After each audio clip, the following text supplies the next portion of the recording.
Olá pessoa e bem-vinda ao seu momento de ciência. Neste vídeo falaremos sobre equações do segundo grau. Bom, mas como sempre eu tenho que pedir seu like e sua inscrição porque ajuda pra caramba e me ajuda a continuar fazendo esses vídeos de divulgação científica e é isso. Se você puder deixar seu like, compartilhar o vídeo e se inscrever, eu agradeço. Agora vamos pro vídeo. Primeiramente, o que caracteriza uma equação do segundo grau? Mas antes, o que caracteriza uma equação? Uma equação é uma expressão algébrica que contém uma igualdade. As equações foram criadas para se descobrir um valor indefinido. Este valor é chamado de variável ou incógnita, e normalmente é representado por uma letra do alfabeto. Uma equação do segundo grau é caracterizada por possuir uma variável elevada ao quadrado. Então, uma equação do segundo grau nada mais é do que uma equação com uma das variáveis elevada ao quadrado. Está passando na tela alguns exemplos de equações do segundo grau. Mas como se resolve uma equação do segundo grau? Bom, o método de resolução de uma equação do segundo grau não é igual ao método de resolução de uma equação do primeiro grau em todos os casos. As equações do segundo grau possuem métodos próprios de resolução. Mas em todos os casos é bom lembrar de como uma equação do segundo grau é escrita, da fórmula da equação do segundo grau, que é dada por ax² mais bx mais c igual a zero. Para se calcular uma equação do segundo grau, os valores de a, b e c têm que estar definidos. Mas o que são esses valores? A é o número que multiplica a variável elevada ao quadrado. Para uma equação do segundo grau existir, a deve ser diferente de zero, porque qualquer número multiplicado por zero é zero, e se a variável elevada ao quadrado for zero, a equação do segundo grau não existe. Para entender melhor, vamos exemplificar em algumas equações. Neste caso, o número que está multiplicando a variável ao quadrado é o 5, logo a é igual a 5. Neste outro caso, o número 8 multiplica a variável elevada ao quadrado, então a é igual a 8. Neste outro caso, o número que multiplica a variável elevada ao quadrado é um número negativo, menos 4, então a vai ser negativo também, menos 4. Agora, nesse outro caso, não há nenhum número multiplicando a variável elevada ao quadrado. Quando isso ocorre, a vale 1, e caso a variável seja negativa, a vale menos 1. Neste caso, vamos utilizar a igual a 2. Agora vamos entender o que a letra b representa na equação. b é um número que multiplica a variável que não está elevada ao quadrado. b pode sim valer zero, porque uma equação do segundo grau não precisa ter necessariamente uma incógnita não elevada ao quadrado. Vamos ver alguns exemplos. Neste caso, b vale 8, porque o número que está multiplicando a variável que não está elevada ao quadrado é 8. Este caso já é mais específico, porque nós não temos variável não quadrática. Quando isso ocorre, como não temos nenhum número multiplicando uma variável não quadrática, b vale 0. Afinal, não existe nenhum número multiplicando a variável não quadrática, porque essa variável não existe. Quando isso ocorre, o método de resolução da equação é diferente. Veremos isso daqui a pouco. Neste outro caso, não tem nenhum número multiplicando a variável não quadrática, mas existe uma variável não quadrática. Então, b vale 1. Mesma coisa do a. E caso a variável fosse negativa, b seria menos 1. Já neste caso, b é um número negativo, porque o número que multiplica a variável não quadrática é negativo, menos 14. Neste caso, usaremos b igual a 3. Agora vamos entender o que a letra c representa. c é um número que multiplica o termo independente, que é um número isolado, que não possui relação com nenhuma variável. c também pode ser zero, porque uma equação do segundo grau não precisa necessariamente ter um termo independente. Como nos outros casos, vamos exemplificar.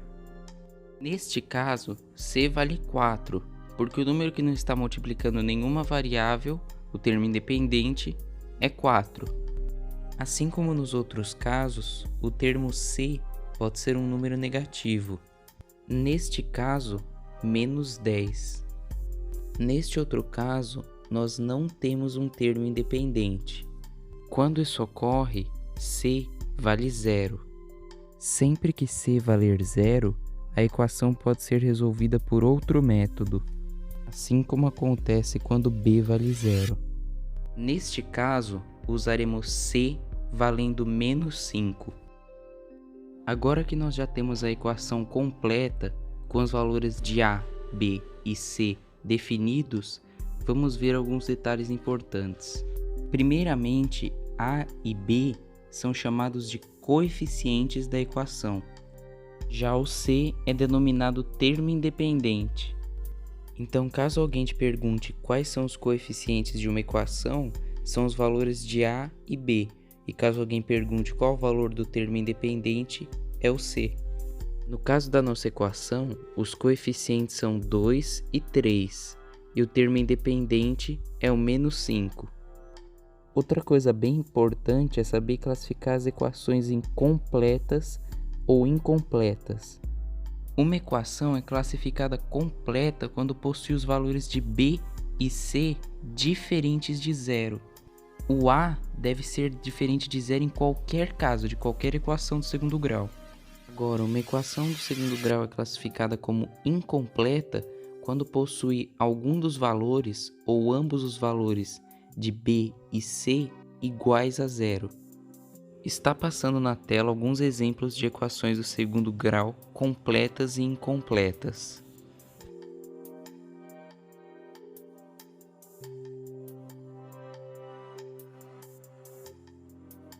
A equação que estamos usando de exemplo é considerada completa, porque não possui nenhum dos valores de B e C iguais a 0.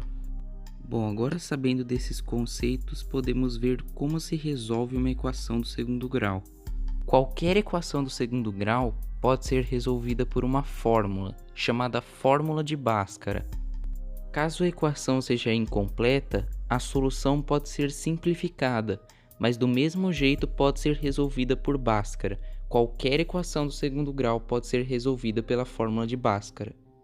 A fórmula de Bhaskara possui esse nome em homenagem ao seu inventor, Bhaskara II, um matemático que viveu na Índia no século XI. Bom, o primeiro passo para se resolver uma equação do segundo grau utilizando a fórmula de Bhaskara é encontrar o valor de delta. Delta é dado por b² menos 4ac. A fórmula de Bhaskara utiliza muitos valores de A, B e C. Por isso, deve-se aprender anteriormente o que esses valores representam na equação. Bom, agora vamos para a resolução. Vamos aplicar os valores de A, B e C da nossa equação na fórmula do delta. Vamos começar pelo B. Na nossa equação, B vale 3. Então, vamos substituir b² por 3².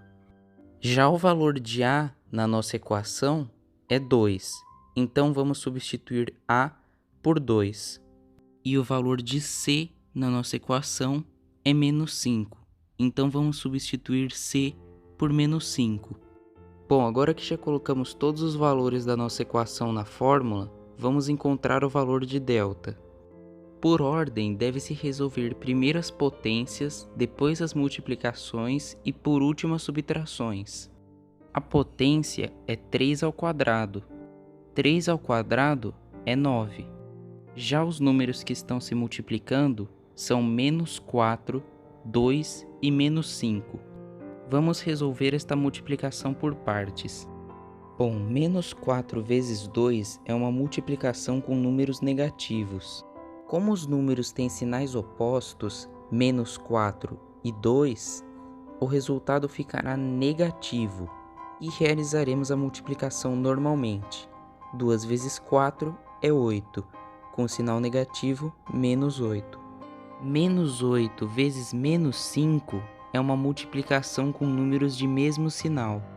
Quando isso ocorre, o valor fica positivo e realizamos a multiplicação normalmente. 8 vezes 5 é 40, positivo mais 40. E agora realizaremos a soma. 9 mais 40, que é 49. Então delta é igual a 49. Bom, agora que nós já vimos como calcular o valor de delta, vamos partir para a segunda parte da resolução de uma equação do segundo grau, encontrar o valor da variável. Para calcular o valor da variável, precisamos utilizar outra fórmula, que é dada por menos b mais ou menos raiz quadrada de delta sobre 2 vezes a. Agora, assim como fizemos para encontrar o valor de delta, vamos aplicar os valores que temos nesta fórmula. B vale 3, negativo menos 3. Delta vale 49, então mais ou menos raiz quadrada de 49. E por fim, A vale 2, então 2 vezes 2. Agora que aplicamos todos os valores na fórmula, obviamente vamos resolvê-la. A raiz quadrada de 49 é 7, então fica mais ou menos 7. E, bom, 2 vezes 2 eu não preciso nem falar, né? Agora chegamos em uma parte importante da fórmula. O que fazer com esse mais ou menos? O mais ou menos na fórmula de Bhaskara representa que você tem que fazer as duas operações, adição e subtração, uma de cada vez. Isso significa que x vai ter dois valores, um valor realizando a adição e outro realizando a subtração. Vamos começar com a adição. Substituímos o mais ou menos por mais, já que é uma adição. Menos 3 mais 7 fica 4. E 4 dividido por 4 é 1. Agora obtivemos o primeiro valor para x, o valor realizando a adição. Agora temos que obter o segundo valor para x, o valor realizando a subtração. Então vamos substituir o mais ou menos 7 por menos 7. Menos 7 com menos 3 fica menos 10. Menos 10 dividido por 4 é uma divisão com números de sinais opostos. Quando isso ocorre, o resultado fica negativo e realizamos a operação normalmente. 10 dividido por 4, 2,5. Negativo menos 2,5. Agora obtivemos o segundo valor de x para nossa equação, o valor realizando a subtração. Agora que encontramos os dois valores possíveis para x, temos a solução da nossa equação. Então a solução ficou que o primeiro valor possível para x é 1 e o segundo valor possível para x é menos 2,5. E bom, agora que nós já vimos o método de resolução de uma equação do segundo grau completa, vamos ver o método de resolução de equações do segundo grau incompletas. Vamos começar vendo um caso que b vale 0. Bom, como já deu para reparar, não tem nenhuma variável não quadrática na equação. Então b é igual a 0, logo a equação é incompleta. Quando b é igual a 0, você não precisa usar a fórmula de Bhaskara. Claro que se você quiser, você pode usar a fórmula de Bhaskara. Qualquer equação de segundo grau pode ser resolvida por ela, mas o método podendo ser simplificado é sempre melhor. Quando b é igual a 0, basta resolver a equação como você resolveria uma equação do primeiro grau, isolando a incógnita em um membro da equação. Vamos resolver esta equação para demonstrar. Vamos passar o 25 para o outro membro. 25 está negativo, passa para outro membro positivo. 0 mais 25, obviamente, é 25. X está elevado ao quadrado, então temos que fazer a operação inversa da potência, que é a radiciação. Como x está elevado ao quadrado, fazemos a operação de raiz quadrada. A raiz quadrada de 25 é 5. Mas essa ainda não é a solução final da equação, porque pensa comigo, 5 vezes 5 é 25, porém menos 5 vezes menos 5 também é 25. Então x pode ser tanto positivo quanto negativo, então colocamos o sinal de mais ou menos na frente. E agora nós temos a solução da nossa equação. Esse método simplifica bastante a resolução de equações do segundo grau incompletas com b igual a 0. Teria sido muito mais complicado usar a fórmula de Bhaskara nesse caso. Agora vamos para o outro caso de equação incompleta, quando c é igual a 0. Como dá para ver, nessa equação não tem nenhum termo independente, então c é igual a 0 e a equação é incompleta. Para simplificar a resolução de uma equação do segundo grau onde c vale 0, podemos utilizar o método de fatoração. No caso, podemos colocar um fator comum em evidência, que no caso da nossa equação é o x, já que ele se repete em dois termos, sendo que x² nada mais é do que x vezes x. Colocamos x em evidência e dividimos pelos dois termos. X² dividido por x é x, e 3x dividido por x é 3. Bom, agora para encontrarmos a solução dessa equação, temos que pensar em que valores fariam essa igualdade ser verdadeira. Porém, não tem só um valor para x que faria essa igualdade ser verdadeira. Então a equação, assim como as outras, vai ter dois valores para x. O primeiro valor para x é bem óbvio, que é 0, já que se você multiplicar 0 por x vai ficar 0, e 0 por 3 também é 0. 0 é igual a 0. A igualdade se torna verdadeira. O outro valor possível também é bem óbvio, que é menos 3. Afinal, menos 3 mais 3 é igual a 0, e x vezes 0 é 0, e 0 é igual a 0. E assim, obtivemos os dois valores possíveis para x na equação. A solução ficou que o primeiro valor possível para x é 0, e o segundo valor possível para x é menos 3. E bom, acho que já podemos encerrar por aqui. Isso já é o suficiente para uma introdução no tema das equações do segundo grau. Talvez eu traga outros vídeos com esse tema, ensinando como faz para colocar as equações em um gráfico, ou até outros métodos de resolução como da soma e produto. Enfim, esse vídeo vai ficando por aqui, obrigado por assistir, e se você quiser ter mais vídeo no canal, falando sobre outras coisas, outros temas, é legal, eu acho. Deixa o like aí, eu demorei 2 meses para fazer esse vídeo. Bom, é isso.